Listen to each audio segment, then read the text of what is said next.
Well, hello everyone. A little weird to be here on a Saturday, but I hope you're all well. I'm sitting here, I'm chilling. I've got myself an old-fashioned, and you'll find over the course of this stream that I'm actually quite fond of the old-fashioned. In many ways. Yeah, I'm sorry to be counter cartel and streaming against my good friend Harrian, but I figured that I wanted to say something about the new Candyman film.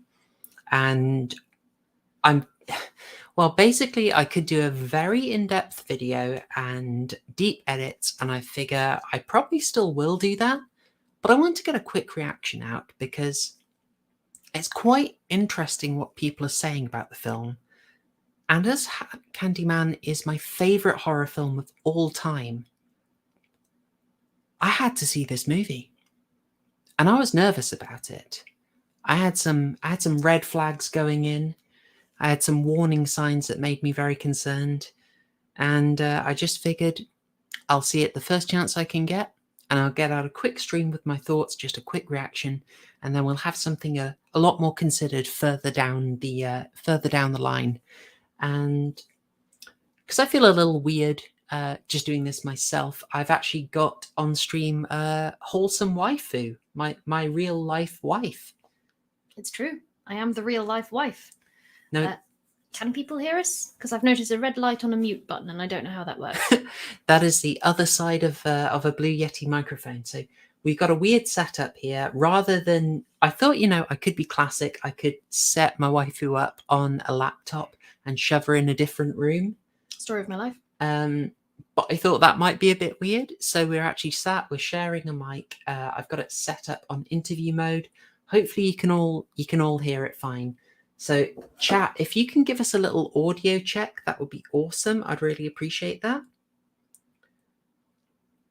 So just comment in chat and let us know if the audio is okay. I would really appreciate that because I don't usually have the mic set up this way. Margaret says it's good. Margaret, we good? Thank you, very much appreciated. All right. I was trying to find, okay. So, all right, thanks for confirming. I really appreciate that. Ooh, high drama on an emergency stream. High drama. Okay. So if you've only got 2 minutes, don't see this movie. Please don't see this movie. It is bad. It is bad. And I want to give a nuanced take. I really do. But the first thing I have to say is it is bad. I'm not going to just be completely brutal to it. I am going to be fair. There is some good stuff, but the warning signs that I picked up, they were correct. They were very correct. Proper horror show is nothing if not the divination teacher of horror films and woke horror film reboots. Yeah. Hey, Beyond the Pale. In fact, hi all of chat. Good to see you in here. I had no idea who would pop in on a Saturday. I know it's a bit weird for me. Maggie, you're right. At least don't pay for it. If nothing else, don't give money to it. Yes, you might enjoy seeing this as a curiosity. So my cat is pitching in as well. You probably picked him up there. Yeah, James De Silva, it is heresy. It is absolute heresy. But hey, it's not so much a reboot. We weren't sure. It is effectively a sequel, but it can also, I mean, it's one of those things where a lot of reboots can kind of work as a sequel.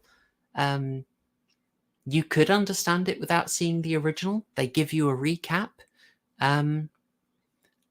in case you never saw the 1992 original, directed by Bernard Rose and based on the short story The Forbidden by Clive Barker. But yeah, it's, I mean, to say that it's disconnected from the original is quite charitable. In fact, let's go into, I've got a few. I would just say, have we seen Candyman 3? We've definitely seen, is it Candyman 2 where they have a nice trip to New Orleans? Yeah, we haven't seen Day of the Dead. We've seen Candyman Farewell to the Flesh, which is the first sequel, and I think it's actually quite underrated. Yeah, if you're going to watch a Candyman sequel, watch the actual Candyman sequel, not Jordan Peele does a 90-minute political lecture and calls it Candyman. Yeah. Sorry, I'm jumping in right with the spicy politics. Oh, that's fine. Yeah. I'll tell you I'm going to be very straight with you, chat, and I don't know if we're going to get new viewers to the stream on this. I don't know, but I figure I might be an odd voice in this because honestly, my instinct is that a lot of horror reviewers are going to be very nervous reviewing this film.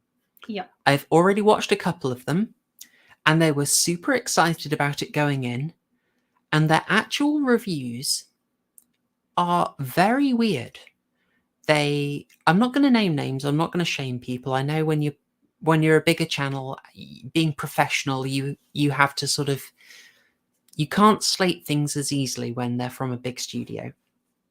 But I watched some reviews from channels I like where they basically spent 17 minutes talking about how badly the film fails. It's not funny, it's incoherent, the plot doesn't make sense, it's got weird pacing. When you say it's not funny, do you mean it's not scary? 'Cause Sorry, it's neither funny nor scary, to be fair. There were a few laughs, actually. That's true. It was funnier than it was scary. There's some dark, twisted humor.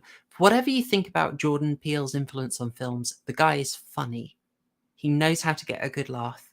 But we should specify Jordan Peele did not direct this. He produced it and he co-wrote it. But his influence on the film is very obvious. The actual film was directed by... Oh, we got some new people in here. Welcome if you're a first timer. I also just want to interrupt to say, Beyond the Pale, Gatsby's not having a fit at being ignored. That's what he sounds like all the time. This is our life with this cat. Yeah, that is standard Gatsby. What? Oh, yeah, that's my boy. That is my boy. You're gonna hear some Gatsby, but to sum it up, what I've seen is like a lot of horror YouTubers I feel they're scared to review this film honestly. I've seen them lay out how it's not scary, it doesn't make sense, plot's incoherent, it's got bad pacing. I've even seen like people picked up the sound mixing is off. It's incredibly loud in the wrong areas of the sound. It set my tinnitus off. Characters are introduced badly and incoherently. And then they ended up saying they liked it. This made no sense to me. It was like they were duty bound to say they liked it. And frankly, I'm going to have to come out and say I think they did it because this film is so incredibly political with a movement and a cause that frankly you will get cancelled if you disagree with. We are not going to go heavily into that. We don't like to. We like to sort of keep that off the stream. But the trouble is, the politics is this movie. I mean, King Liam is not wrong in his comment. And Angry Green Boss, have we got some orcs into chat? You are my first orc, sir. Well done. Oh, fantastic. What have we got? Yeah, this all happened with Black Panther. Exactly. Maverick Hunter, that is the best example. You'll remember there was a story at the time about how Black Panther had perfect reviews, except for one of the official critics did not give it a 10 out of 10. And there was actually stories about who was it? Who's the heretic? Who only gave it an 8 out of 10? Shocking stuff. Anyway, yeah. So I've seen reviewers I like who were happy enough to say that Black Christmas 2019, which you can watch my Christmas special review of, was an unbearably preachy feminist movie. Like, it was just too preachy with the feminism. And I noticed these same YouTubers keep their mouths shut about how preachy Candyman is. Again, I try and keep the politics off the channel. I don't always succeed, but the thing is, the politics are this film. But I've got some other things I wanted to point out quickly and get off my chest, which I hope you'll indulge me in. An Angry Green Boss, I had the same bad feeling about this film. I mean, what were your initial predictions? I haven't had time to go and look them up. We've been a bit rushed today. I'll be honest, guys. I have a plan of making you a very in-depth, highly edited film where I can give all the textual references and shout out the sequels and everything. And what I want to do as part of that was reference my one of the first videos I did, because Candyman, I don't know if I've said it enough, is my favorite horror film of all time. I love the 1992 Candyman. I would watch Tony Todd shave a cat for 90 minutes. You know, the guy. I've listened to him read the phone book. The guy is charismatic and wonderful. So I feel very protective of that film, and I got very worried that it was being remade by Jordan Peele, who has consistently shown that while he can do brilliant timing with humor and really knows how to make a great cast, he can cast well and he does brilliant soundtracks. The guy is consistently more interested in the message, the political messaging, than he is in the plot. And every film of his I've seen derails the plot into insane places just so he can get his political message across. That crime guy, yes. Alas, the beautiful, the wonderful Tony Todd is briefly involved in this film. And admittedly, it was my favourite 45 seconds of the film. It was gorgeous, but it didn't make up for the atrocity that was the rest of it. Yeah. Yeah, so some of the first videos I ever made were about Candyman and how it breaks the rules of horror. And when I saw this was announced, I made a video with some predictions. I'm going to try and look up the name of that video for you so you can see it. But it's one of my very early ones, so please forgive it. It's going to be absolute cringe. I've just, while you're looking for that, my mind has been briefly blown. Because King Liam clearly knows his horror. Tony Todd peaked in Night of the Living Dead. He's in Night of the... King Liam, you are absolutely right. He is in the 1990 remake directed by Tom Savini. Okay. We do want to see that because that is an interesting one. We're going to talk about it. That crime guy, you've given us a pretty good place to lead in here. I'll talk about it. There is Tony Todd in the film. For approximately 10 seconds. I'm going to spoil this whole movie. I'm not going to go super in details, but I'm not going to worry about spoiling it. Don't see it. It's not worth it. Tony Todd is in and digitally de-aged for about 10 seconds, right at the end. And you get about 30 seconds of his voice as well, which is worth it. Right. Gosh, I don't know. I think... Okay, I've got it. It's the video with my predictions is Candyman 2020 trailer and Jordan Peele's thesis. What do I call this? Jordan Peele's Pulpit. What a good title. God, who is this proper horror show? She really knows what she's doing. Also, Candyman 2020, that aged well. Thanks, COVID. Oh yeah, this was also put off for like nearly 2 years. All right. So what I was going to say was, yes, we get 10 seconds of Tony Todd. It's glorious. Why could we not have more? And that is because we don't really have Candyman in Candyman. They do not understand it. No, I know. We need Harrion. We need Harrion. An angry green boss. Sorry, I'll finish my point. The other thing we get is this is something they do terribly. They have Tony Todd in for 10 seconds. I know he's old now. Use his voice. His voice is perfect. Use his voice all the time. They don't do it. They have another guy stand in as a Candyman constantly. They also bring back Vanessa Williams, who you might remember was Anne Marie in the 1992. She was amazing. And Vanessa Williams appears to not have aged a day. She is one of the best parts of this movie, and she is in for exactly one scene. One scene. And she just gets to drop some exposition. It's terrible. It's a complete misuse of her. And weirdly, weirdly, the way she is used makes no sense. So just to jog your memory, Anne-Marie in the original was a young single mother raising her little boy Anthony, who is sort of pivotal in the original and of course in the sequel. But she's struggling. She's got a dog for protection. She's living in the projects. She's got a job from the tabard she's wearing. We know she's working some kind of like cashier job. And the film just had this one, when we see her again, she's just in like a quite fancy, like middle class flat. It's really weird. It's like, I would love to know how she got here. I find Anne-Marie quite an interesting character. In fact, she's one of the most nuanced parts of the original next to Bernadette.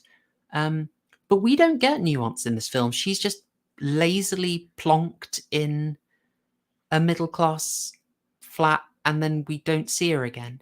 Yeah, just so that the main character can come and get some exposition for her and then carry on. So people are saying this is Candyman without Candyman. Shall I do a bit about... Go on. So, waifu, do a summary. I'll do my best. In 3 minutes, Harrian style. Blimey. I'm not as cute as Harrian. So... Ooh, woo. Ooh, woo. The film... Oh, no, you've put me on the spot.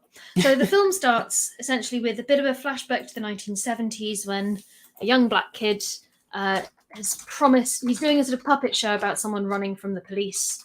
And then his mum interrupts him to get him to go and to take some laundry to the laundromat.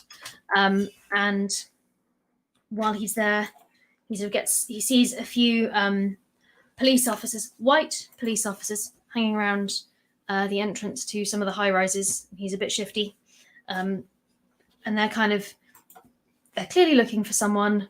They're sort of on high alert, and the kid goes down to the laundromat, gets spooked by a guy who looks he's clearly cast to look very similar to Tony Todd, and this is how they get around not having Tony Todd in for most of the film. He has got a good creepy smile. Oh, he's got a really very creepy unnerving. Smile. It's very unnerving guy, doesn't really say anything, has got a hook for a hand, who sort of comes out of the shadows and sort of offers some candy to this kid. The kid freaks out and screams, and then the police all rush in. And then we cut to the present day where you're sort of meeting the main figures, and the main figure of the film is this artist, Anthony, whose art dealer wife, partner, girlfriend, and he are sort of talking about like how he's going to sort of progress his art career effectively. I'm sorry, I'm probably going into too much detail. No, you're fine. Can I just bring up this comment here, because King Liam 1995 has kind of nailed it? Oh, that is true. Yeah. So basically the thing is the movie presents sort of as the movie progresses through various events that I'm not Harrian enough to kind of go into all the details because I haven't got that kind of eidetic memory for films. It's a fine art. But essentially the idea you get, you sort of meet this guy who's lived in Cabrini Green all his life, and he sort of becomes sort of the voice of Candyman 1992, sort of translating it a bit for the modern audience, and explains that the urban legend that is Candyman is essentially the kind of black community in Cabrini Green's way of dealing with the deep injustice of police violence. So every generation there's kind of a new black guy who's murdered for no reason, normally by white people or the police, and that gets translated into the new legend of Candyman to try and help people process their trauma, which I think could be an interesting metaphor if it was handled by someone who'd looked up the word nuance in the dictionary. But the trouble is that, yes, for example, as King Liam here says, the Candyman that we're kind of focusing on in this movie, the sort of most recent sort of brutal murder, apart from Helen Lyle, thank you. He was going around kind of just giving out candy to the kids in the neighborhood. How lovely, how sweet. He's a creepy smiling guy with a hook for a hand who doesn't, he's a weirdo, and he goes around offering candy to kids, and then one of the kids gets her mouth all cut up from a razor blade hidden inside one of the bits of candy. Yeah, I mean, I would say, like, not all people with limb deformities are automatically child molesters, but the film kind of presents it as, like, how dare people be worried about, you know, this bloke going around giving strange children sort of sweets for no reason, and then one of them getting horribly injured. How dare we maybe want that guy to be checked out at the very least? Yeah, so the film has this guy creep up on a character, a young boy. Great start. Young boy screams, and then the police are summoned, and the kid instantly says, "Oh, he realized he made a horrible mistake." And this is before the police have come in. He's trying to actually not make noise because he doesn't want the police to come in. The police come in, beat the guy to death because that's how they do. Yeah, it's a bit summary in justice. Not necessarily how, like, the legal process is supposed to go, but it's also very blunt. It's like, we need to shoehorn some police violence into this film. Let's have them just all be a load of mindless thugs. Yeah. I mean, I might as well just summarize it right here. One of the big problems of this is the film is relentlessly on the least subtle version of Black Lives Matter, anti-police stuff you could imagine. So all the police who swarm in and just beat this guy to death instantly, there's like a dozen of them. They're all white. When we see them later, they're all white. Not to assume their gender, but they all look male. Committing errors, and when more crimes, and then we see them at the end, and it's 4 more all white cops who once again just shoot a guy with no warning, and then very blatantly tell someone that she will cooperate and say that they had to shoot, or they will arrest her. It is utterly unsubtle. So this is not to say, you guys don't need me to tell you that there are police injustices that happen. But this film is so unbelievably unsubtle and unrepresentative of reality. There are no good cops in this film. Now, you probably want to cast your mind back to the 1992 one. And the chief of police was a black guy. In fact, as you would expect for a film realistically cast in Chicago, most of the people in positions of authority are black because it's Chicago. In this one, they've gone out of their way to only cast white cops who they only portray as evil. I'm sorry to put it so bluntly, guys. Every white character in this film is the object of scorn, derision, or what would you say? I would say, well, there are 2 white characters who aren't sort of out and out bad or somehow despicable, and both of them are extremely camp. I feel like one of the camp ones is, the sort of very powerful art dealer manager guy. I would be more specific, but it doesn't matter to the plot, and we never get specifics. A lot of characters are introduced with you having almost no idea who they are. It's very confusing. Yes, that crime guy. It's set in Chicago. It's set in the real location of Cabrini Green. Yeah. It was set in Chicago, Cabrini Green, as Waifu says there. And it's like Cabrini Green is a real project, a real housing project. Thank you.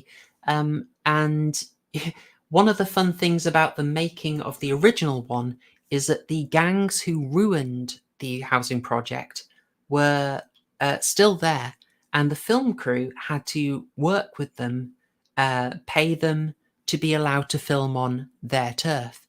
And it didn't work out well anyway, because the gang really shot at the film crew. I've forgotten that. Yeah, some of the making of stuff is quite interesting. They insisted on being cast in the film. So some of the hoodlums who are menacing Helen and Bernadette as they go into the Cabrini Green project, it's like The Wire. Those are real gangsters, and they were people who were really threatening the crew who were making the film there. It's based on a lot of reality, and I think that's part of what made the first one so good. Now, since I'm on this, I'll just point out Cabrini Green is weirdly represented here.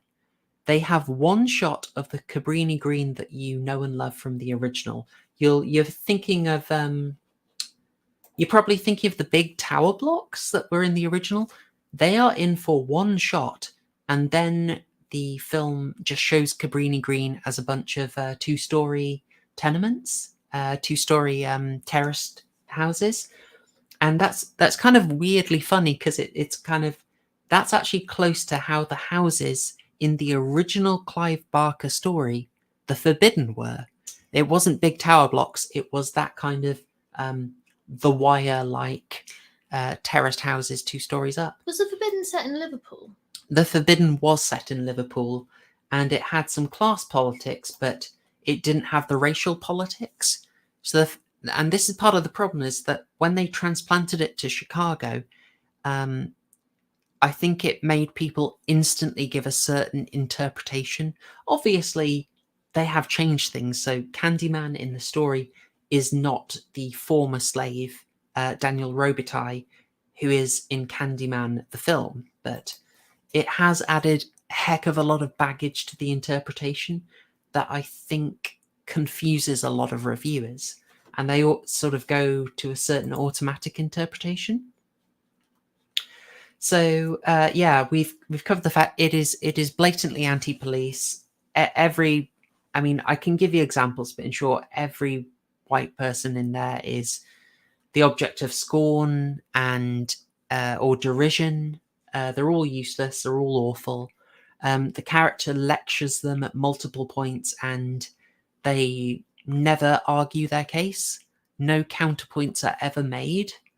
Which is one of your clear signs of propaganda. I mean, that was one of the things I liked about the original, is that you have sort of Helen and Bernadette disagreeing about a lot of the different kind of perspectives you can take on how things in Cabrini Green have ended up the way they are. You know, the film actually engages with the issues it's interested in, which, you know, if you're going to tackle those kinds of quite complex social issues, then I think, you know, you should at least tackle them rather than lecture.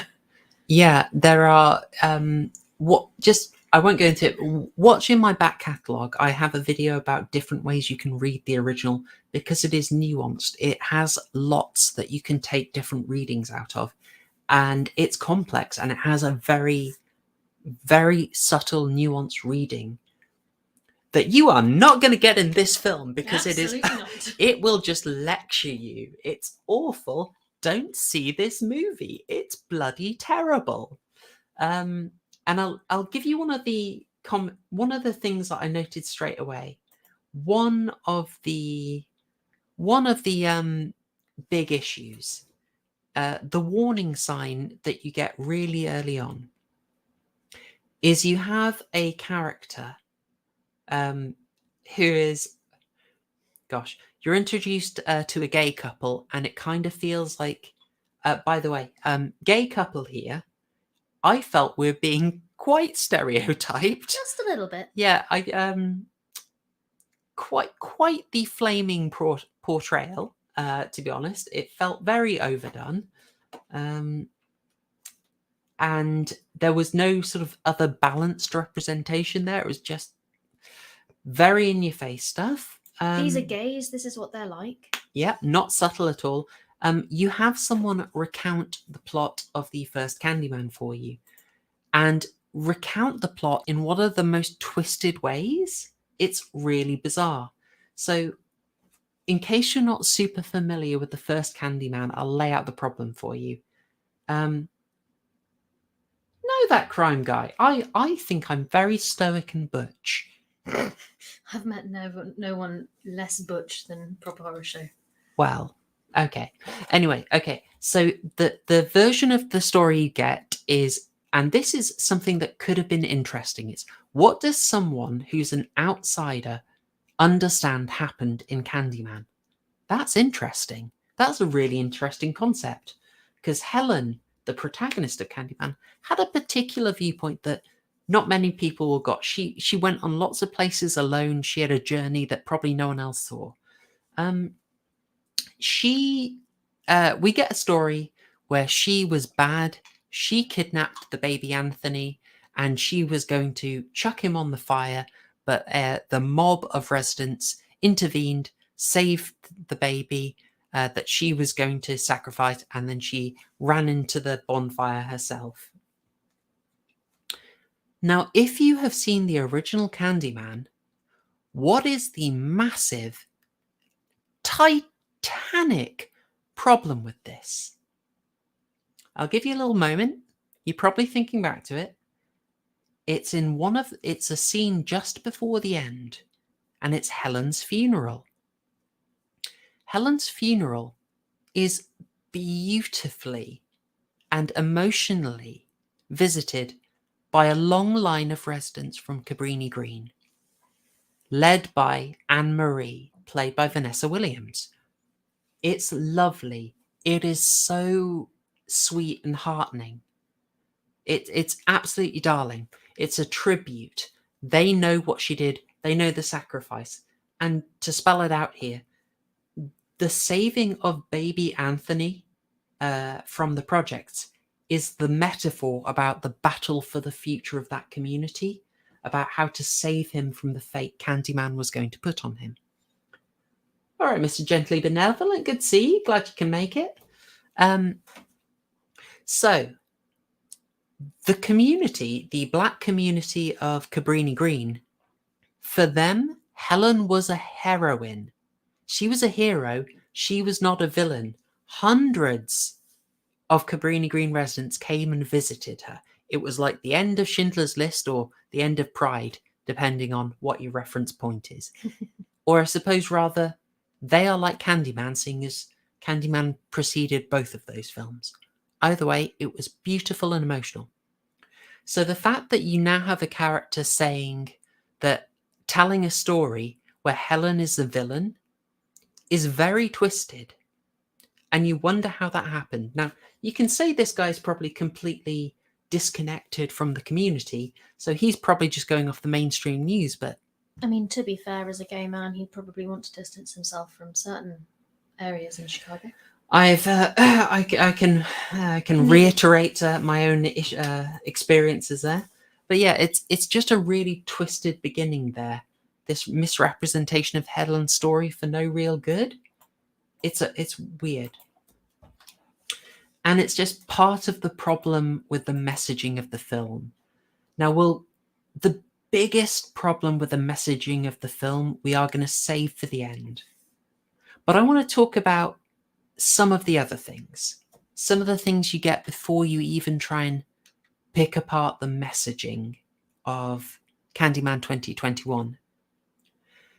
And that is really, really basic mistakes in filmmaking. This is Nia Dacosta, as far as I'm aware, has only done one other full film, and it was a low-budget independent. She is being massively promoted. But hey, I came into this with an open mind. Guys, I can't stress how much I wanted to like this movie. I really did want to like this movie. And coming in as quite a junior director to horror is not itself a red flag. I mean, lots of directors get their start in horror, right? Yeah. Yeah. Or porn. Horror family or friendly porn. stream. James Wan, Lee Wannell, Saw as their first feature, knocked it out of the park. Wes Craven. Why can't I remember his name? Sean Cunningham. There we go. Took me a while, didn't it? John Carpenter? I don't know horror was his first. I think he did. No, John Carpenter's first one was a low-budget sci-fi called Dark Star, I believe. But it's usually a safe shout. Peter Jackson, Sam Raimi. Peter Jackson, very good. Sam Raimi, very good. Yeah, all good shouts. So someone getting their first film in horror, not necessarily a problem. But Nia Dacosta, I'm sorry, she can't make horror. It was bad.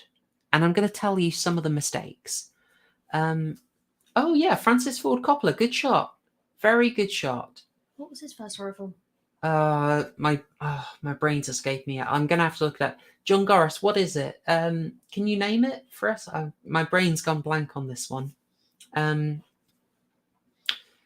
So one of the problems is that this feels like a real throwback. So I've mentioned that characters get introduced really badly. You don't know who they are. Once you've got past the initial sort of Dementia 13? I don't know that, John Gorris. I'm going to have to check that out. That crime guy also is doing my shilling for me like an absolute legend. We haven't covered Bad Taste or Meet the Feebles, Peter Jackson's first two, but we did talk about Brain Dead on stream, guys. You might want to check that out. And in the interest of shilling, as that crime guy mentioned earlier, if you're new here, smash that like button and shout subscribe 5 times into a mirror. Oh, nail it. Absolutely. Or hit the subscribe button is quicker. Just saw your hand up and then shove a like into that stump and then fill the subscribe button with bees. I don't know. What are we doing here, guys? What are we doing? I don't know how to shill on YouTube. I need my good friend That Crime Guy for all your true crime needs. Master of shilling. John Garris, Heavenly Creatures is very good. I'm a big fan of that one. So you get characters, some of the basic horror mistakes that Nia Dacosta makes. People are introduced. You've got no idea who they are. The most obvious case is at Anthony's art show where he's showing off his Candyman inspired art. There's a big guy comes in who sort of seems to not know that he's an artist or doesn't know that he did paintings. I don't know why. He knows Brianna, Anthony's girlfriend. We don't find out who this guy is. He doesn't appear to be a critic. We never know. I think later on there's a dinner scene where you briefly catch sight of a person I assume is the same guy sat around the table, and therefore apparently we're supposed to infer that he's also an artist. He's got to be in the art world, but we don't know who he is. I don't think we get a name, but for some reason he and Anthony have a fight and Anthony storms off drunk. It's really weird and it's really confusing, and we just looked at each other in the cinema and went, who is he? Who is that guy? Anyway, one of the other things the film does regularly, and I'm talking many times, is it will go to a new scene, set it up, the location, and then it will cut to another character somewhere else, and then get back to your scene. And it breaks up the momentum of the scene, and it just makes you really confused. Like, why did we start that scene and then go back and... Oh, like when he goes to visit the critic and then we cut to his girlfriend on the train and then cut back to him in the house with the critic. Yep.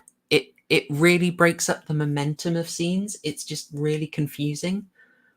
And in fact, generally these cuts in the scenes just rob you of tension. So Brianna comes to the scene of the first murder, which they also screw up. She comes across the bodies, and you'd think actually she's the person we know best. Her reaction, and she's actually very likable. Brianna is probably the character you like most. Yeah, I'd say so. Yeah, she's very well acted. We liked Brianna. We see her. She sees the bodies, and you think, okay, we want to see her reaction, but they don't show that. They smash cut to the news reporting of it.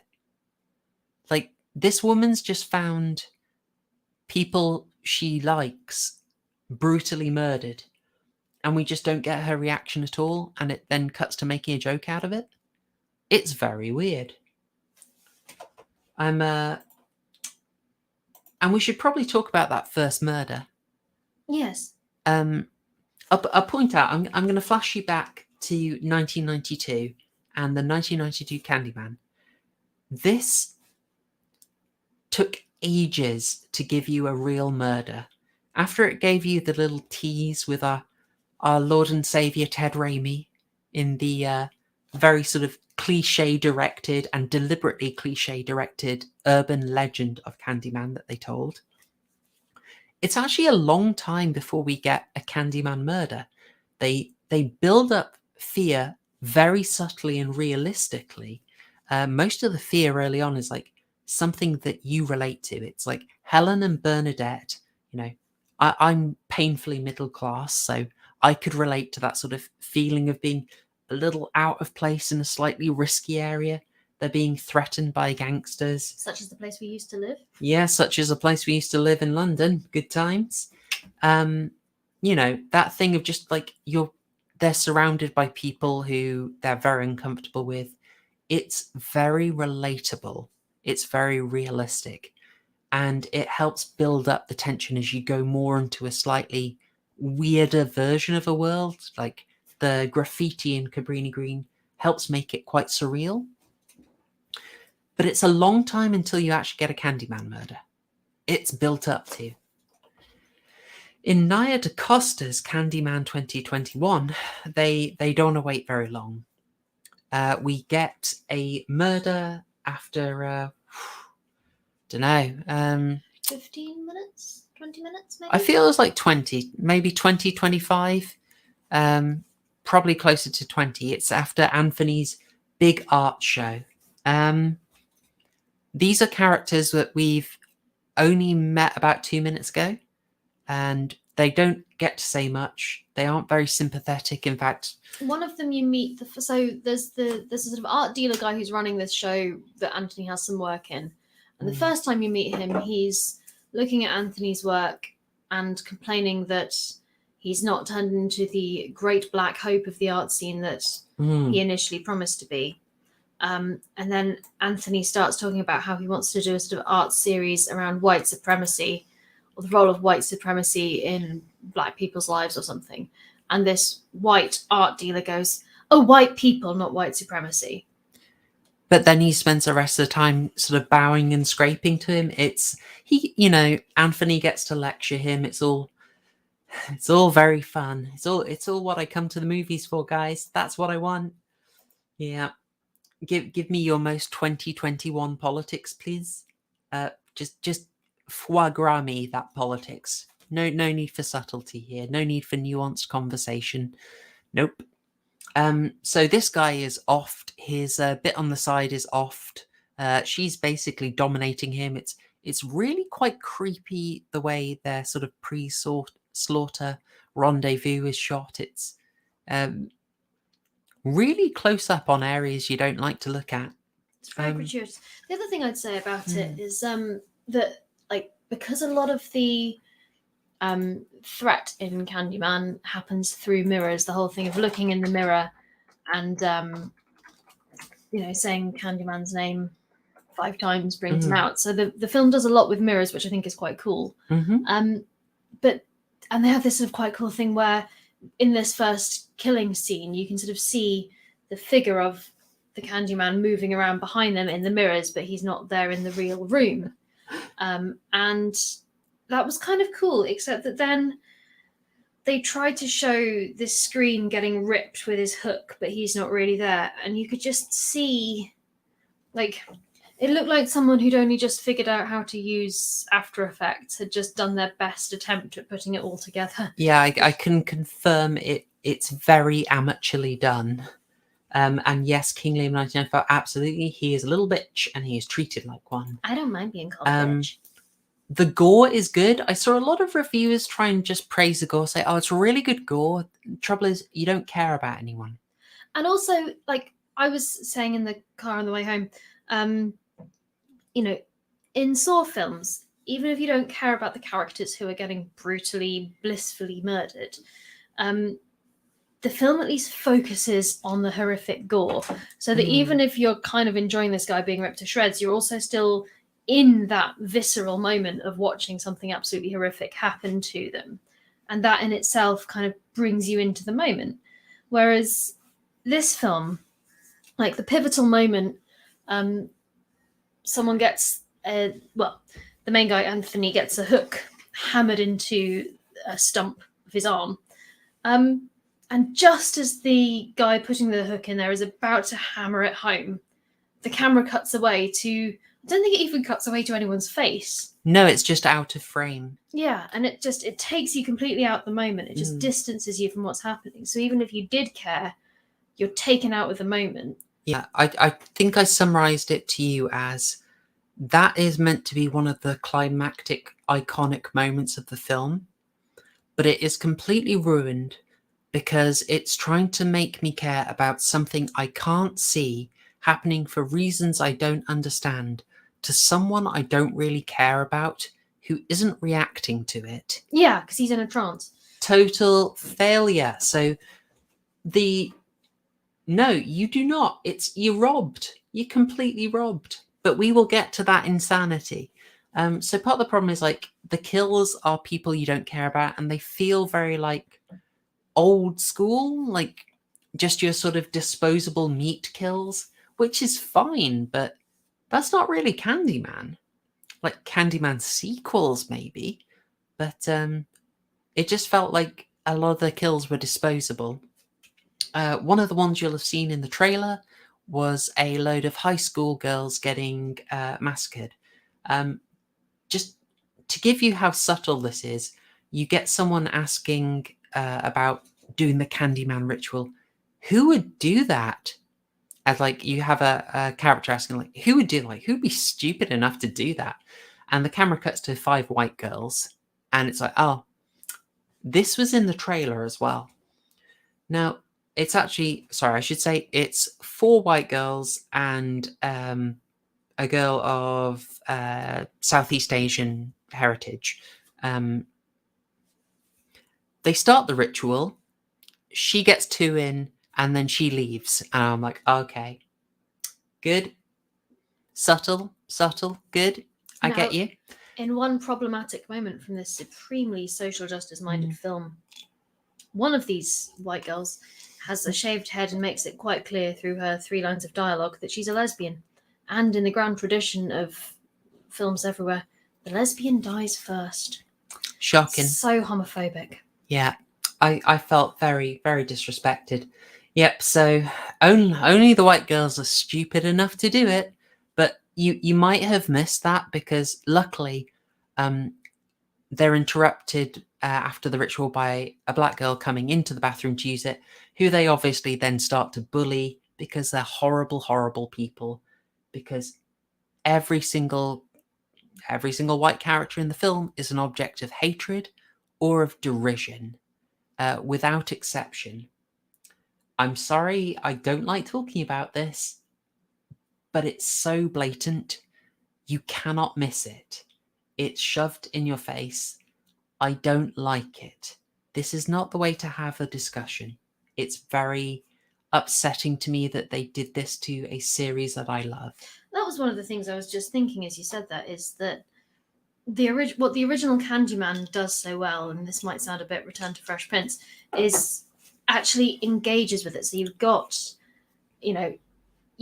various characters, particularly the sort of gang members in Cabrini Green, who are definitely unredeemably violent and nasty.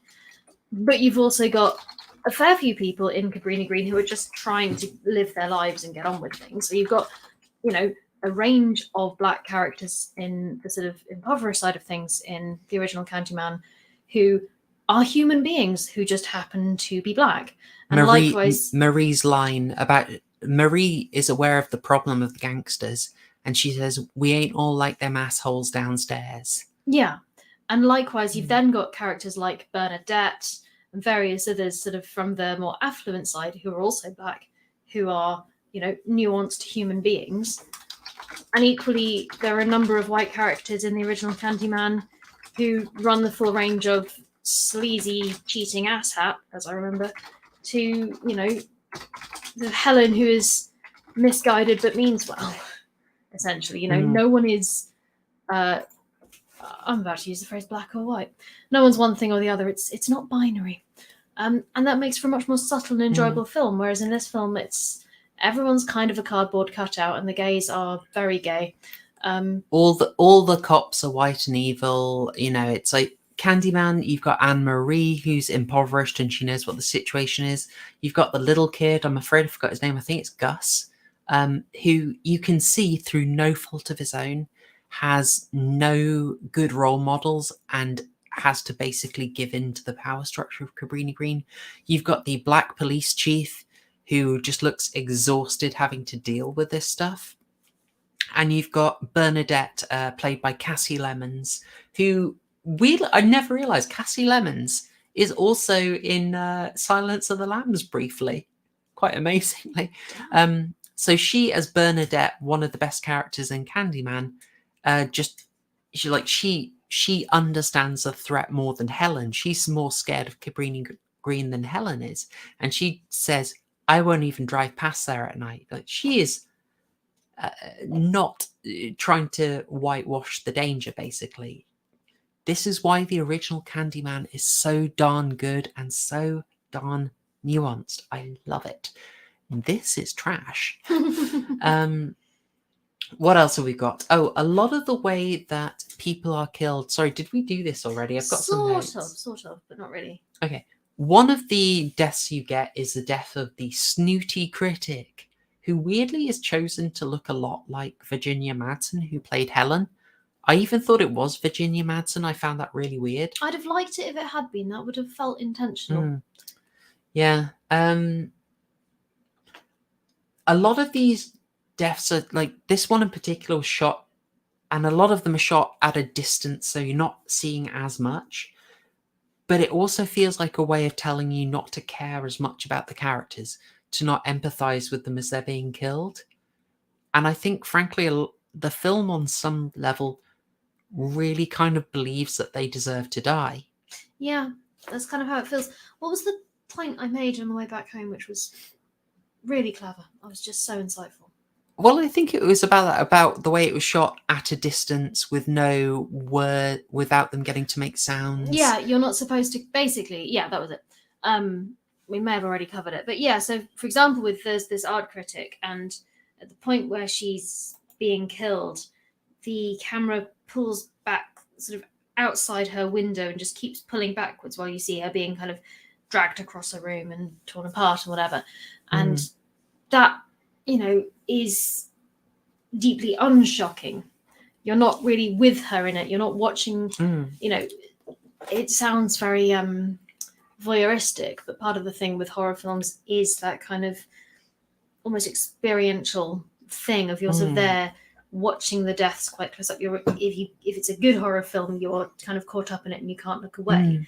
Whereas this moment in particular was just like, oh yeah, no, she's dying. It's cool. And it's similar for a lot of the other deaths, is the way they're filmed and the way that we witness or learn about the deaths. We're kept very much at one remove. And I think it's very telling that pretty much all the deaths in the film, all the notable deaths in the film until right at the end, are of white people. It feels like the film's message is that we're not supposed to care that they're dying. Yeah, I think there's only one until the end. Well, hang on.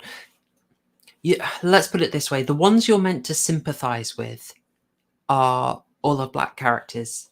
Again, I hate talking like this. I hate seeing the film this way, but the film told me to see it this way. It does not let me see it any other way. This is the film's agenda. We were trying so hard before we started this stream to talk about, let's not get spicy. Let's not talk about politics. I feel like the politics has just driven a massive iron hook through my brain. Yeah, it's not possible to see this film and not see it, which is why I find it so interesting that horror reviewers are just saying it's powerful and not talking about the politics, which is quite interesting. James De Silva, don't bother with the reboot. Just watch the original 20 times over. Yeah. I'd say honestly, just watch the original maybe Candyman 2 as a sort of curiosity. It's not terrible, it's just not on the level. It's also got some early CGI that actually worked. James, since you asked, and since you're such a good guy on the channel, I'll tell you now, I actually filmed a lot of chicken footage today. Next stream, you're going to see some chicken footage. I've got it in. I know you'll appreciate it anyway. I was thinking you might like it. So let's get through to we've got some of the like basic problems of filmmaking. So the cuts between scenes are really confusing. Characters are introduced in a really awkward way. I've got another one.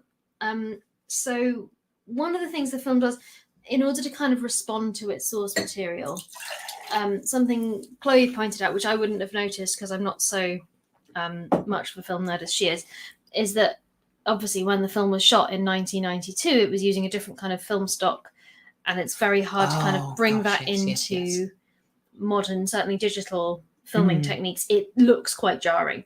So the way they kind of get around this to sort of tell a story of the original 1992 film and bring it up is by using some really beautiful kind of shadow puppetry to sort of portray different sort of key moments from the original film, which is really, really nice and beautiful.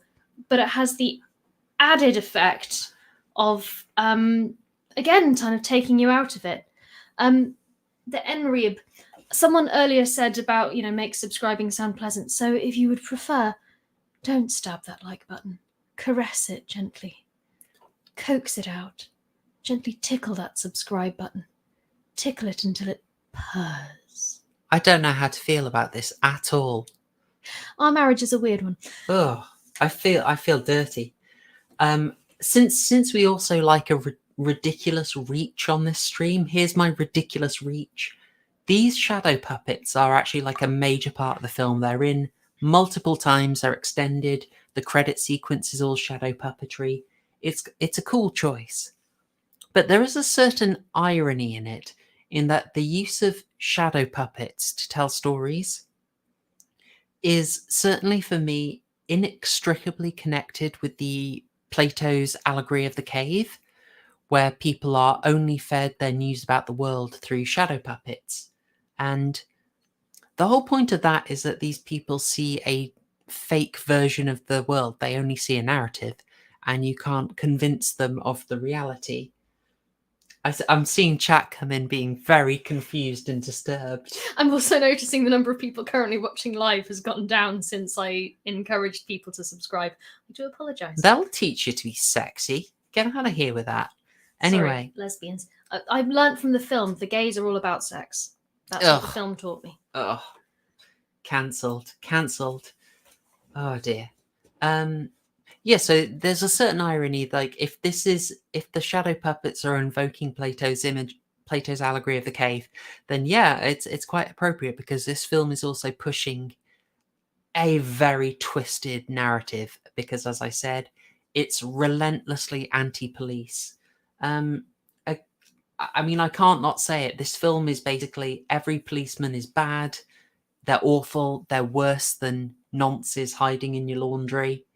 Like, this is just there in the film. And well, here's the thing.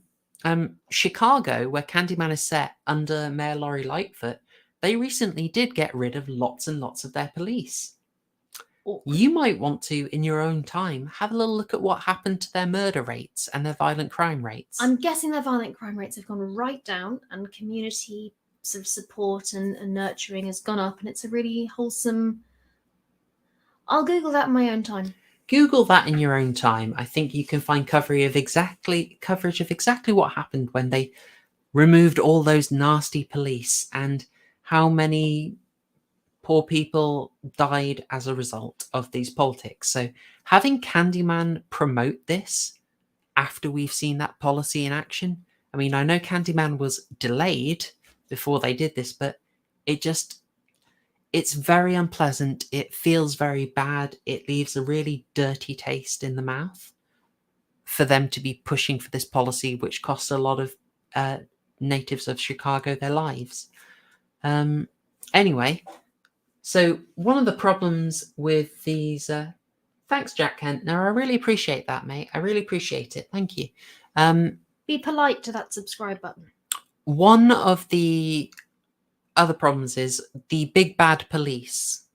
Now, they basically disappear from the film when they don't need to come in and twirl their mustaches and swing their batons. So, in this film, Anthony is being sort of taken over by the spirit of the Candyman, and he's suspected of all these murders. You know, he visits people, they die. Oh, it's shocking. It's well known he's done that. The police don't investigate him once. They stay out the picture. Like, these people have appointments with his name in it. He's a clear link. Like, did the police just have nothing to do with it? They stay out of it. And it's even like, there's at one point, vaguely in the background of a scene, the news mentions that he's linked to the crimes because the name of one of his art pieces was Say His Name, and that was scrawled on the mirror at one of the murders. But unlike, say, in Candyman 1992, where you get a real sense that the police are interested in and then following up on, and Hello Gatsby even then arrest Helen and she's treated as a suspect, you never get a sense that these awful police, who would make quite a powerful antagonist, you never get a sense that they're actually trying to arrest the guy who did all the murders or is suspected of doing all the murders. They just seem to be entirely absent until right at the end of the film. Suddenly they've been looking for him for ages and he's such a prime suspect that they come in with their guns blazing. Where was that in the rest of the film? The main thing with that is there's no tension. He's just kind of strolling around, clearly having a psychotic episode, and people die in his wake that he definitely doesn't kill. And there's no threat to him other than his own kind of disintegration. But even that just feels quite disconnected. He doesn't face any consequences. He doesn't seem to face any real threat that isn't in his own head. He's sort of slowly disintegrating, and everyone else around him is kind of going, all these people are dying. That's alarming. Anyway, tell me about your next art project. Yeah, his girlfriend Brianna is really sort of very inconsistently written. I mean, I think this is a writing problem, as you see with Jordan Peele movies. I know he's a co-writer on this, but it's his production company. He's the biggest name, and I think he's going to be the biggest influence. Thank you, Gatsby. I have a chance now. I have a chance now to point out another one of the good. I'm going to point out two good things that the film did. It introduces a bit of body horror around the sort of infection site where Candyman first infects Anthony. That's nice. I like a bit of body horror. It was very well done. I winced. That was great. If you've got, what's the thing? Trypophobia. If you're scared of lots of holes, this film will be scary for you. It will not be scary for anyone else. Yeah, really good trypophobia, good body horror. Liked that. That was brilliant. They didn't really do much with it, but it didn't go anywhere. But it just kind of progressed, and then it wasn't relevant. But that's possibly overstating it a bit. It's kind of too much of a mess to say, to be honest. And the other thing was the lighting was very gorgeous. I meant to say that earlier. But we might as well get to the big problem.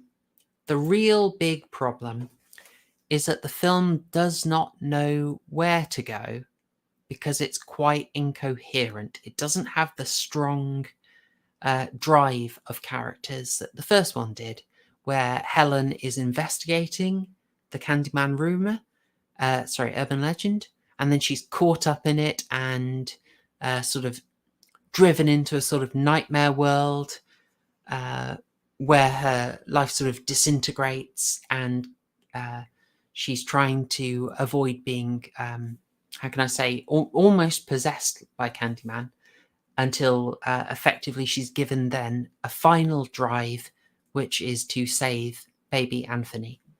So there's a strong drive in Candyman. This one, they don't really know what to do. Anthony is infected with Candyman. He starts seeing himself as Candyman, which is kind of key to the whole. He empathizes with him. And then it doesn't really know what to do with that. The police don't drive the plot. He doesn't really drive the plot. There's not really any go back to the beginning, solve the mystery, burn the painting, smash the mirror, burn the magic book. They don't really have anything to do with that. They don't know what to do. So they introduce a very late third act twist that is insane.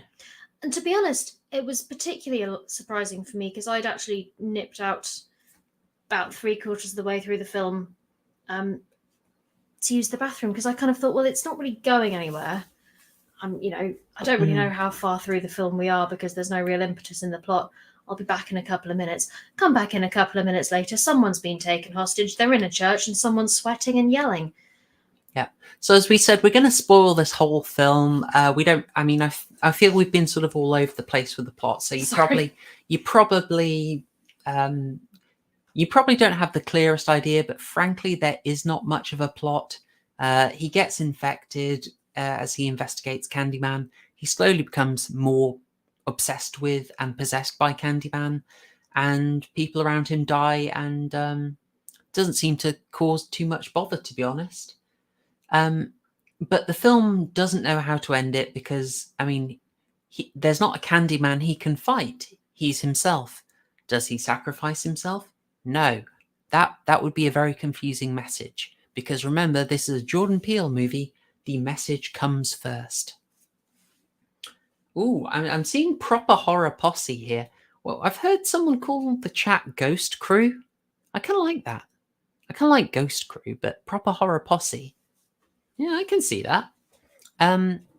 So yeah, you've got yourself about 80 minutes into a 91-minute movie. By the way, when I saw 91 minutes, that was another flag for me.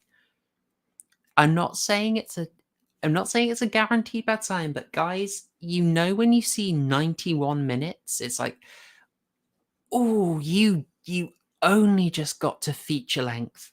It's got that sort of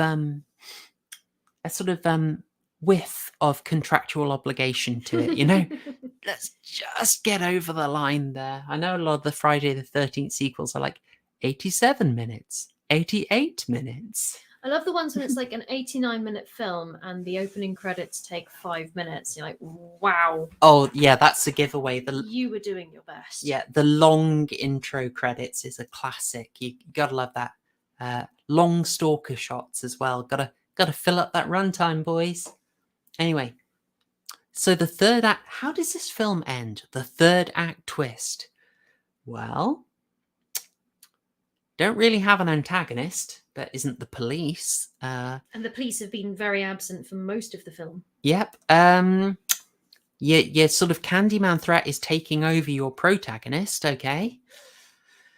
We don't really understand what's going on here, and he kind of sympathizes with Candyman. So what do you do? Well, plus Candyman's a nonce. Yep. So you have the guy's source for information, who has been cool and frankly a bit of a joy to watch. Maverick Hunter, surprise! It is not a white man. Well, it kind of is a white man. It kind of is in a weird way. Is it? Well, ultimately, they make the threat white police in the most weird way. I think it's Coleman Domingo is the guy. That's the guy. The guy's name is Coleman Domingo. He is amazing. He is he's probably the best actor in it who wasn't Tony Todd. They have this guy who's like one of the few remaining people in Cabrini Green. They have him do a third act heel turn and suddenly be crazy. And guys, it comes absolutely out of nowhere, right? This guy, it turns out, wants more Candyman killings. So he's really happy that Anthony has been infected. And he's taken Anthony away to a church in Cabrini Green. And Brianna works out that Anthony has gone to see this guy, who his name is Burke. He runs a laundromat. Now, weirdly, she knows how to get to him, but Burke has no idea about her, as far as I could tell. So I have no idea why he, in the midst of, doing his great plan, was waiting at the laundrette for her. He kind of needed her, but did he know she'd turn up there? For what it's worth, he's because James De Silva saying so it was the white man. He's not white. No, he's a black guy as well. So he's a Cabrini Green resident who also gets to give a lecture or two. But wait for it, we'll get to it. TLDR, he takes Anthony, who's now transforming and becoming all body horror, takes him to the church. He says, we need another Candyman because all the Candymen are now not just Daniel Robitaille, but there's always Candymen, and every Candyman is effectively a black victim of injustice. So he makes another one. He hacks off Anthony's hand, he sticks a hook in there and dresses him up. Bam, new Candyman. And then he wants Brianna to be a witness. He calls the police and says a crazy black guy is running around with a hook for a hand, killing people and being incoherent. Oh, that's how the police get involved. Yeah, you're in the bathroom. That was very confusing. All right. Now, why would he do this? What can make him act like that? He's been a cool guy the whole film. What's he up to? Well, it turns out that his sisters summoned Candyman and were killed by him in the late 70s. So he wants to keep Candyman alive. That seems coherent. So he's a witness and he wants another witness. So if you're following at home, and we were really trying to pick this out, I'm going to try and rewatch it and try and make sense of this, but I'm not going to rewatch it, just for the record. To make sure people are aware of the horrible injustices black men have faced, being killed and lynched, this guy is going to arrange for another black guy to be killed and lynched. That seems perfectly reasonable. If that is making no sense to you, it made no sense to us either. He is really angry that all these men were victims of murdered as victims of racial injustice. And so what he wants to do is make sure that he arranges for another black man to be the victim of a racial murder by police. That's literally what happens. But wait. There's more. Oh, you got there before me. Sorry. I was going to do the oath too. But wait, there's more. Sorry. We always love a Scream reference, guys. Always got to get them in. Oh, God, it's been an hour and 10 minutes. We were going to be quick. Well, no, I meant as in we haven't got a Scream reference in. It's I'm shocking. Sorry, Harry. That's all right. We got it. We got our Scream reference. Weird. Imagine if you're one of the people who's just come back in now. Guys, we're spoiling the ending here. We've talked about the absolute insanity of it. If I've spoiled it and it means you don't want to watch it, I've done you a favor. Thank me. Watch the original Candyman again. Give the sequel a try. Subscribe to my channel and enjoy it. Watch Triangle from 2009, a very inventive film. Go back and watch another creative black horror, such as I think The People Under the Stairs is underrated. It's got a brilliant turn in it from Ving Rhames. It's very interesting. Rob Roach, what can I say? I just needed a bit of a break from the film, to be honest. We got it. Okay. So, again, the guy who is so angry about black men being killed unjustly arranges for a black man to be killed unjustly. And he wants Brianna to be a witness, because he was a witness. Now, we haven't even got into the insanity that his sisters were killed by Candyman, who is the ghost of this injustice, and therefore, it's not really the same thing, is it? It's not like they were the victims of, say, the police. They were the victims of Candyman that they summoned.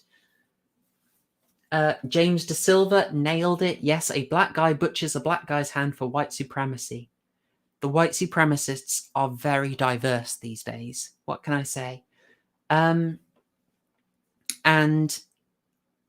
we get Pete crazy, okay? So you're with me until then. Now, Brianna has seen this. She's meant to be the witness the way he was.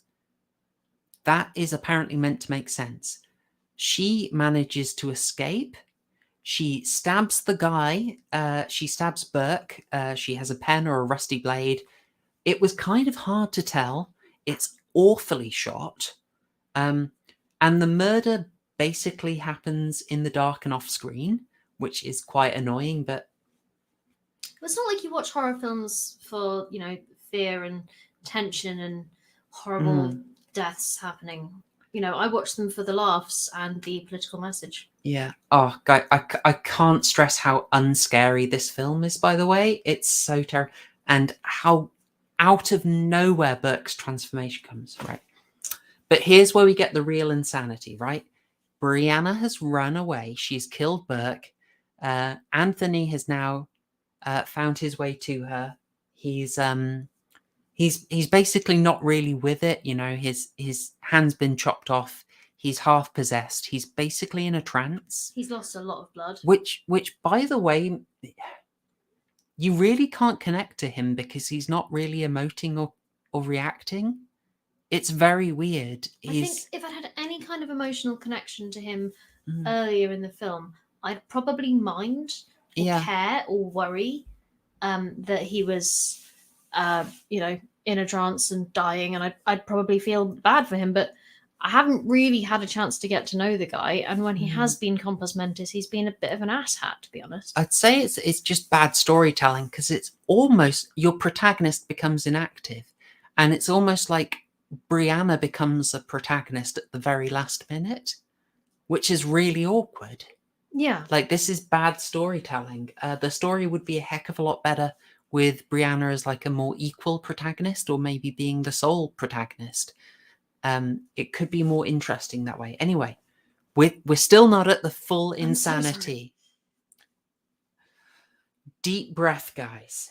Now, remember, we've got a Candyman here. We've got the police have been called, and Anthony is there basically in Brianna's lap, basically dying.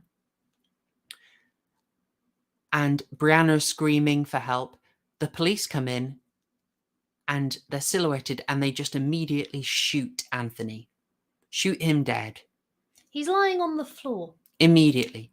Police really do be like that in Candyman. Remember, you see not one single good policeman. And every policeman is white in this film. The film is not subtle.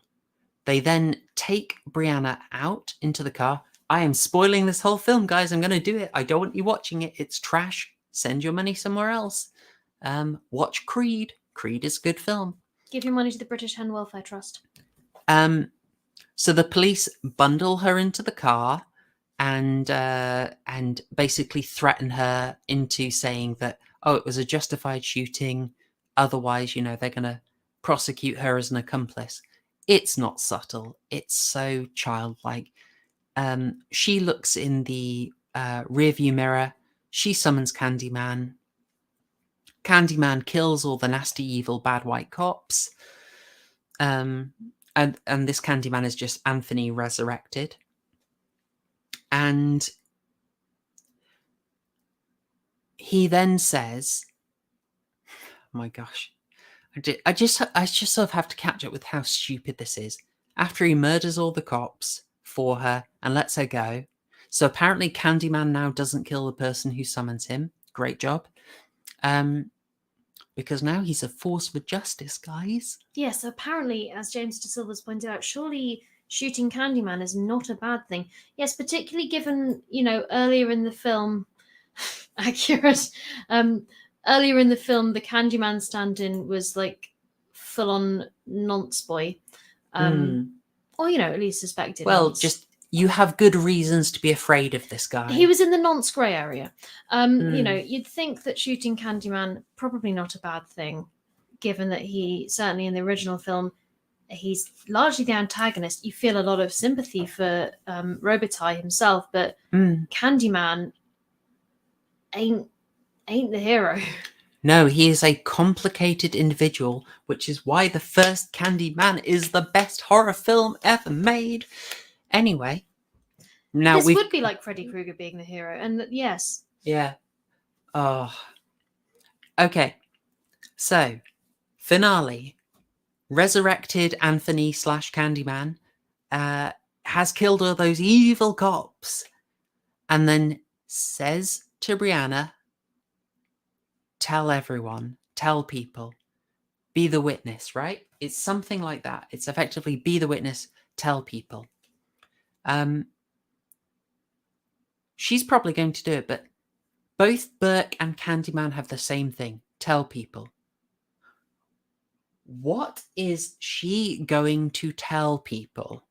Is she going to say, like, she's clearly meant to just say, oh, the cops are evil and they killed my Anthony.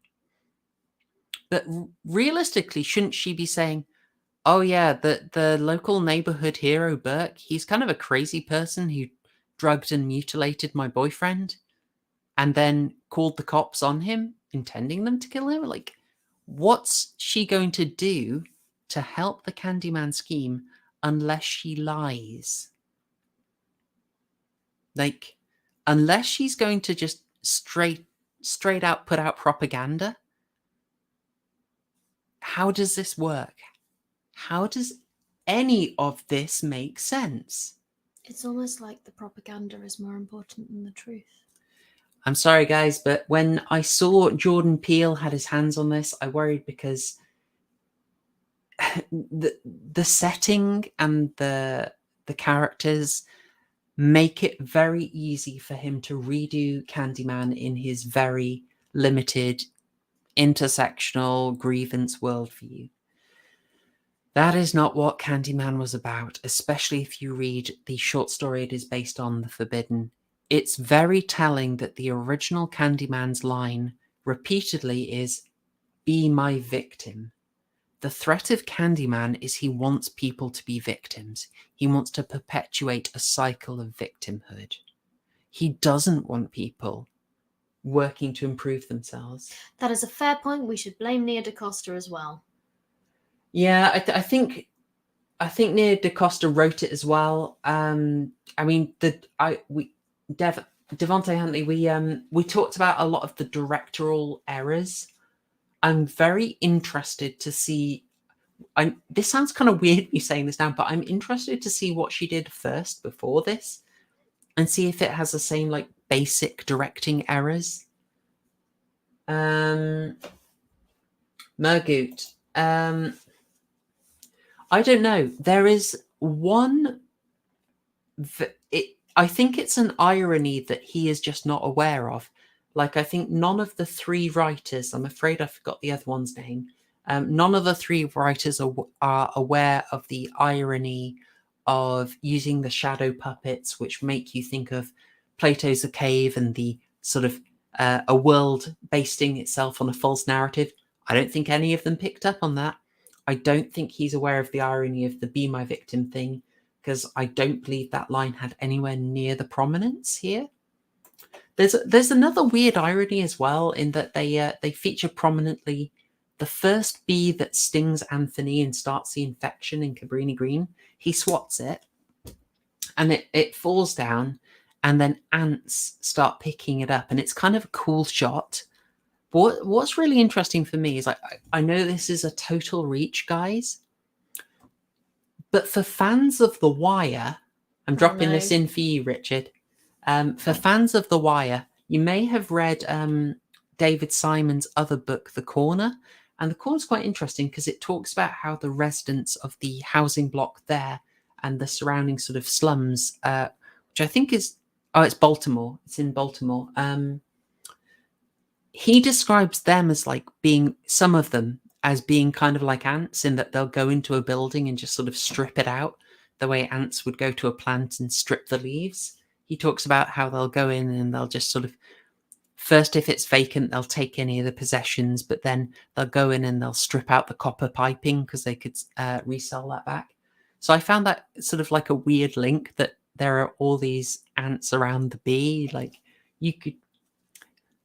I think it's also a wasp that stings him originally. Was it wasp? It looked like it was a wasp, Yeah. but then again, it might just be a very odd bee. I realise that is a massive reach, but don't you think I could probably get some funding to do an MA on it? I bet I could.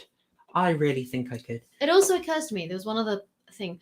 So because a lot of the film is set in the art world, there's an art gallery curator, a very tall black woman, who there's a quite beautiful, there's a really beautifully shot scene with her and Brianna, the girlfriend of Anthony.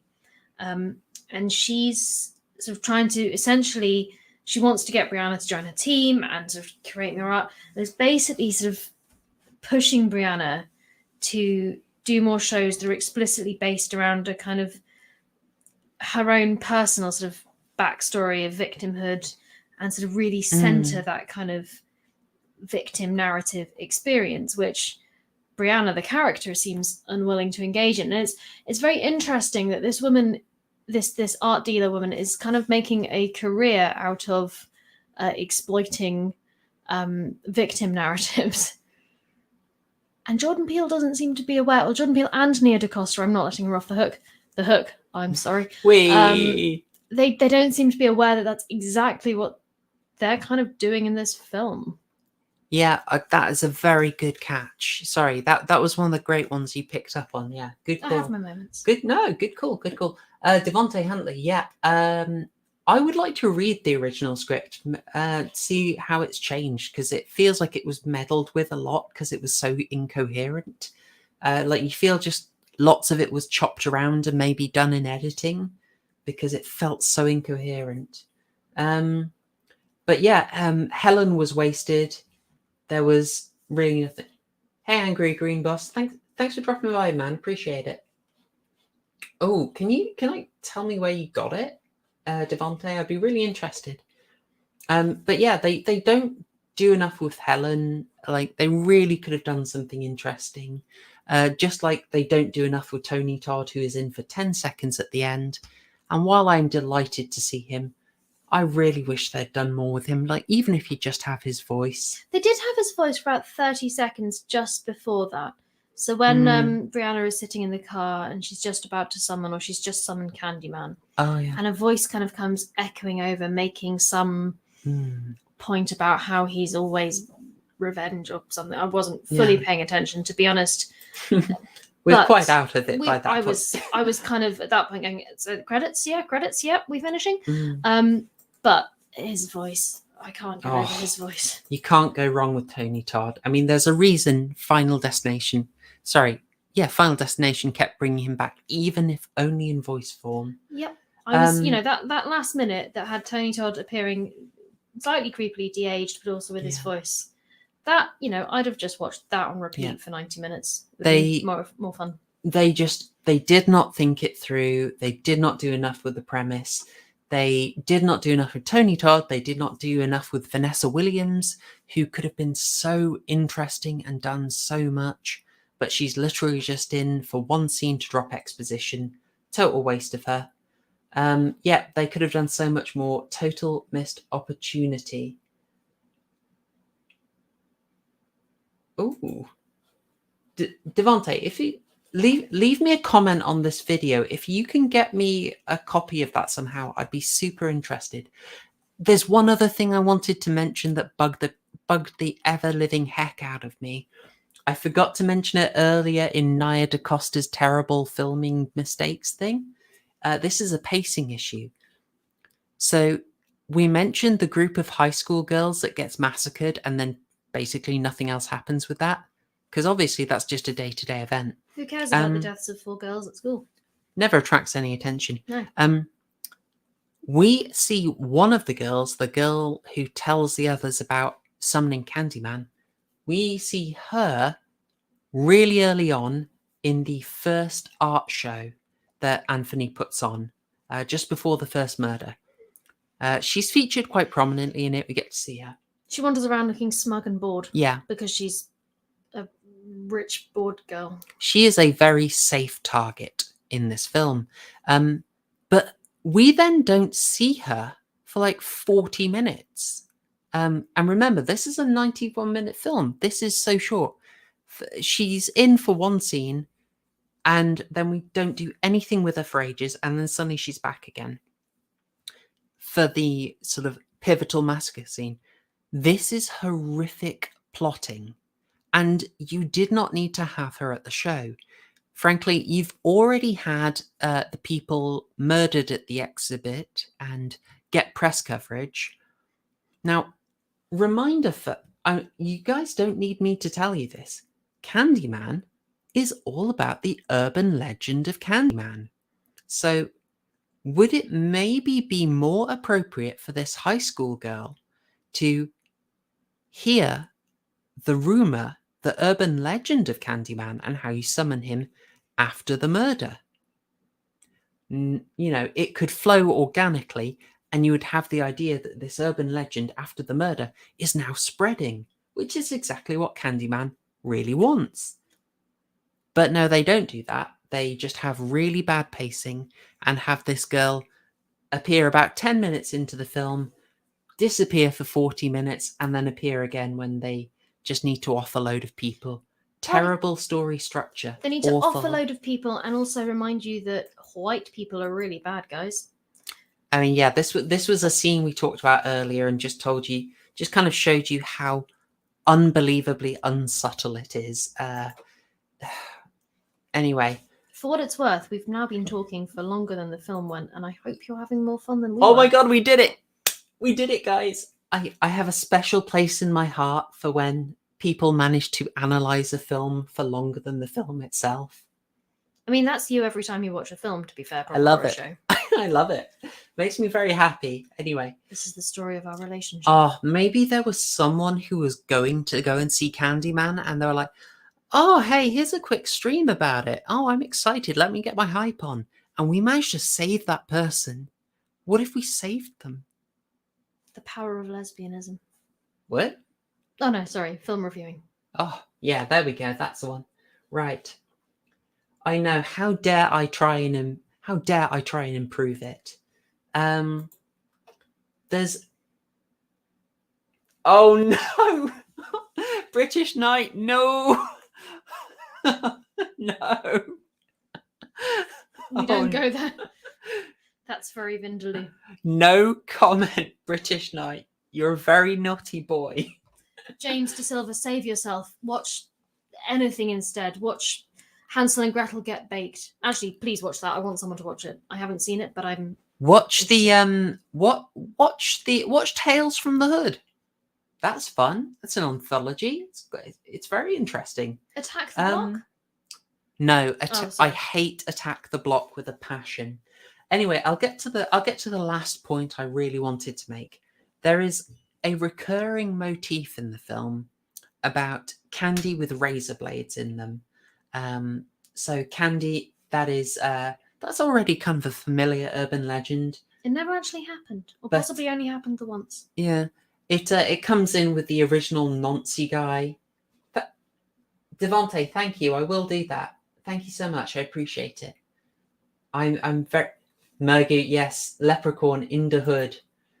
Guys, if you are horror connoisseurs, by the way, you'll notice that Leprechaun has not only been to the Hood, he's been back to the Hood. Has he also been to space? He has. Well but done. In fairness, lots of the big name horror villains have been to space. Very few have been to the Hood. Yeah. Arguably, not even... I've completely forgotten his name. Jason. Thank you. Not even Jason has actually made it to the Hood. Yeah. He did not take Manhattan, guys. James De Silva, yeah, it's a movie. Leprechaun's been to the Hood twice and to space. And Leprechaun is getting rebooted. What a world we live in. Oh man, there's so much I can do. Um, in terms of that point, King Liam, there is something they do where I mean, there's a certain twisted genius to this. The whole thing of Candyman, you summon him by you say his name 5 times.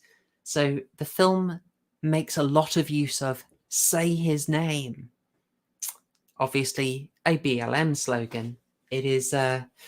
It's not subtle. Anyway, there's a recurring motif throughout the film of Candy, which is concealing a razor blade. It's introduced at the start with an Onsi guy. It comes back. It's a sort of new addition to the lore of the Candyman throws down this candy that has razor blades in it. This is, I think, the most fitting symbol for the Candyman reboot, because this film looks gorgeous. It is a good looking film. It's well shot. The sound mixing is off. Their interior design is gorgeous. I want that kitchen island. Yeah, and I love the really intense use of like paint colors on the wall. I'm inspired. Yeah, it's a gorgeous film. The cast is very good. And very attractive. Some stunners in that class, not gonna lie. But unfortunately, that sort of appealing exterior, the enticing candy, is concealing a lot of malice and harm. Like, to get a bit grim, this is a film that is very full of hatred for most people who will see it, and it carries a very dangerous message of, abolish the police, anti-police, with no nuance whatsoever. And Chicago and other cities have done that recently, and it's cost a lot of people their lives. It's put out a very dangerous narrative about who the big threat is, and I'm not going to start quoting crime statistics here, but it's a dangerous message.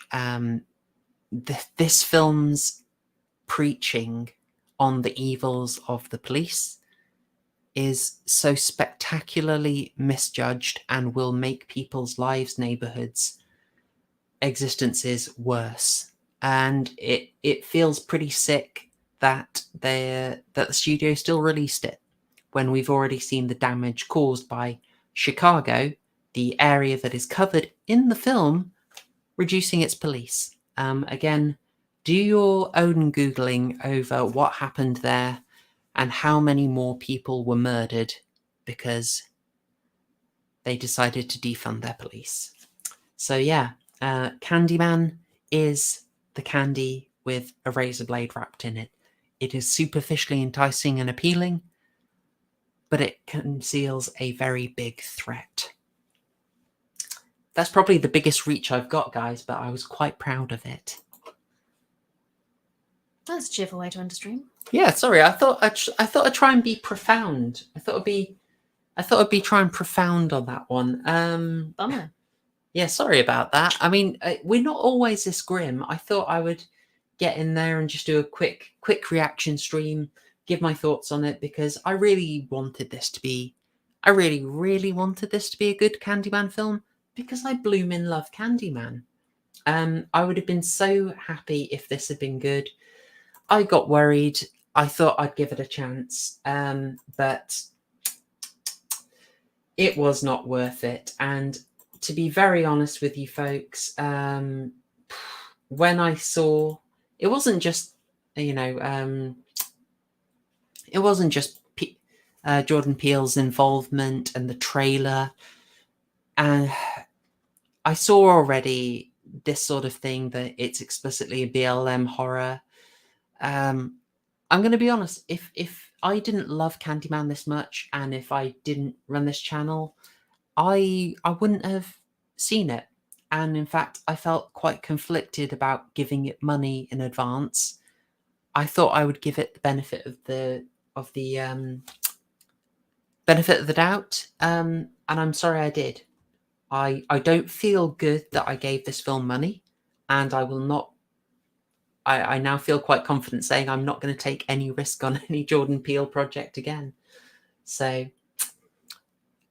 on the other hand, maybe by putting this out, I've satisfied people's curiosity, and I will stop people seeing it, and people will hopefully not put out dangerous films like this, dangerous propaganda like this. Unlikely. Maybe, probably not. On the other hand, I think if the lasting message that either of us can leave this stream with is don't bother with Candyman 2021/2020, whenever it was supposed to come out. Watch Candyman 1992. Yeah. If you're really, really bored, keep watching and see what Candyman 3 and 4 are like instead. I guarantee they will be better than this. Absolutely. We usually keep it a lot lighter. If you don't know the channel, and I've seen higher numbers in the chat than we usually have, we do a Tuesday live stream at 8 where we start off with a short discussion. That crime guy, nailing it. Absolutely. See Candyman 1992 on Netflix. Absolutely nailed it. So just if you don't know, James De Silva, there is Candyman 3. I don't think there's a 4. I think this one is technically Candyman 4. Although, like Halloween, it's just sort of skipped all the sequels and it's a direct continuation of the original. Candyman 2021 is also part of this weird trend of the sequel/reboots that drop any kind of number from the end. So for a reference, it's like Scream 5 is just going to be Scream. The 2018 Halloween is just Halloween. Although it's now like Halloween, Halloween Kills, Halloween Ends. I'm actually weirdly excited for Halloween Kills. And now we get Candyman, which is just a reboot of that. She says she's excited for Halloween Kills. I'll be here comforting her when it's trash. I actually was quite cold on the 2018 Halloween. Weirdly, I feel very good about Halloween Kills, but that's another topic. So I was just going to say, every Tuesday, if you're not familiar with the channel, and I've hopefully convinced you to subscribe, what we do is generally a Tuesday live stream at 8 British time. And that starts off with a short horror topic, which might be a little bit of horror history. It might be how a certain effect is done. It might be a focus on an actor or a director. It is frequently me seeing how many people are interested in the British Board of Film Classification's film certification. We've got up to the X certificate now. Next time I'll probably take you to the introduction of the 18 and 15 certificates. And then after that, I think we'll move on to French and German certification, because I say that in a kind of trolly way, but genuinely French film certification is quite fascinating. I'll stop now before I lose you guys. In addition to the Tuesday live stream, I drop more heavily edited videos, and I'm basically all about I'm all about the sort of deeper analysis. This is a weird one for me. I am not good with a quick reaction to a new horror. In fact, I mostly don't watch new horror because a lot of them get a bit like this one did. I much prefer deeper analysis of horror that you maybe know but haven't looked at very deeply, or horror that you've never heard of. That tends to be what I do, and that's kind of value I bring. I can't make these very quick, hyped, good reviews. I can't do that. I'm English. There's only so enthusiastic I can sound before I strain something. That's got to be someone else's job. No, I do my thing, but I hope people appreciate it. For what it's worth, Halloween is not BLM. It's more Halloween Me Too. Yeah, although, tell you what, we're finishing off the stream now, so I will say, King Liam, something I noticed in the trailer for Halloween Kills is that the messaging now is very much where you've got an enemy, you should probably form a mob in the street to take them down.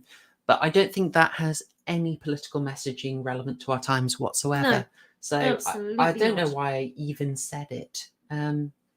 But you know, that kind of snark aside, I'm genuinely quite excited for it. I happen to be keenly aware of the messaging, and I like to focus on that. I think that's where I tend to bring my value to the analysis. But that is pretty much all I want to say about Candyman. Please don't watch it. It's bloody terrible. It's an incoherent mess. And it's full of amateurish mistakes that make it convoluted and confusing. It's not scary. It's not satisfying. There's no character development. Borderline no character development. They get very unsympathetic. The protagonist becomes inert by the end, and all the goodwill and powerful elements they inherited, they do almost nothing with. Don't see it. Spend your time on something else. And thank you so much for watching. I really appreciate it. I hope you enjoyed the stream. Thank you very much, Wholesome Waifu, for keeping me company here. You're welcome. I would have felt super weird just doing that myself. I know I kind of monologued a lot. I hope I was able to add something to the stream, if only slightly creepy invitations to subscribe. You were great. Like there's loads that you noticed that I hadn't picked up on that I think we have to collab on the actual deep dive. So cast a forensic view. Please don't make me watch it again. Yeah, I'm gonna have to do something special to convince you. Anyway, that renewed thanks, because you added lots to the analysis, and frankly, I just feel weird yapping on my own. Gatsby, not super happy. Devonte, cool. I have got that. Thank you so much.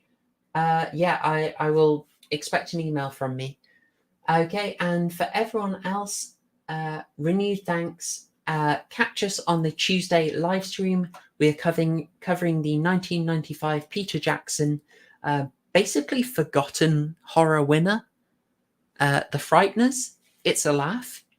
Make sure to rewatch for Tuesday. I'm babbling now, so I will simply say thanks, y'all. Tschüss.